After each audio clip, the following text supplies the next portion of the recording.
Mr. Onyekere, thanks for joining us. Now, governance is essentially about balancing revenue with the expenditures. Now, how do you think the new administration should proceed in the face of scarce resources?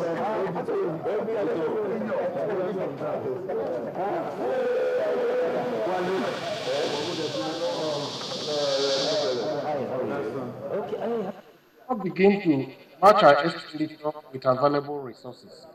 And within this context, there's a lot of facts in the system which should be cut off. I'm happy that I read in the media today for the auctioning off of a good number of the jets in the presidential fleet. If we can continue like this and then ask ourselves, are we still interested in having the monetization program? Or are we going to have a situation where those monetized services are still being rendered in specie to high-level public office holders? Then we look at the perks of office of the public office holders and try to match it with the reality of our time and the dwindled resources. So it is not just a question of the presidential system of government. It is more about the orientation and the culture of waste that has been ingrained in the system over the years. Now, in what areas then do you think that the government should cut wastages, and then if they do that, how do you think it should be done without creating social problems like increase their job losses? Well, it's not about increasing job losses. Even if you look at the overhead expenses of ministries at the federal level, where we've been told that they've tried to cut off the fat. Look at the Ministry of Finance, for instance, taking about 120 million in a year for stationaries. That amounts to over 300 and something thousand every day, including Saturdays and Sundays. So what kind of administration will that be? You see about 175 million naira for what they call welfare packages in the same Ministry of Finance that should be leading the cutting down of the fat. So there are a number of places from where we can save money.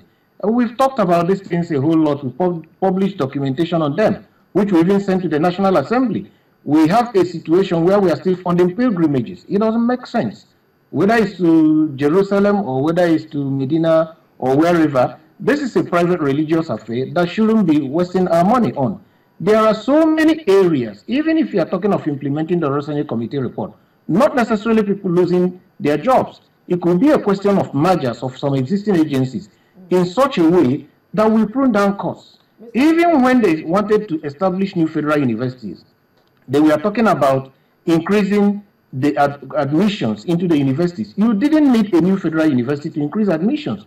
All you needed to do was to expand the carrying capacity of already existing universities and cut off the cost of hiring a new vice chancellor, a new registrar, and all those things. So it's only a question if there's a political will to cut down the cost of government. Even as everybody has been complaining about the amount of money that is budgeted yearly for the National Assembly, if you look at what RAMFAC has released as their entitlements, I don't think it's something that Nigerians cannot live with. But the point is that after these entitlements, you now ask yourself, what else are they spending the remainder of the money for? If all their salary and remuneration may not be more than 25 billion naira at the end of the year, why are they taking 150 or 120 something this year? Okay, so there are so many places that we can look into and cut down the fat. And I'm happy the president... a financial bailout has been put forward by some state governments, or for some state governments, and if the federal government agreed, what are the conditions that should be attached to this bailout? That will be setting a very dangerous precedent if the federal government goes ahead to bail out the states. If the federal government must do it, this is a very wonderful opportunity to make sure that we engage in public finance management reforms at the state level.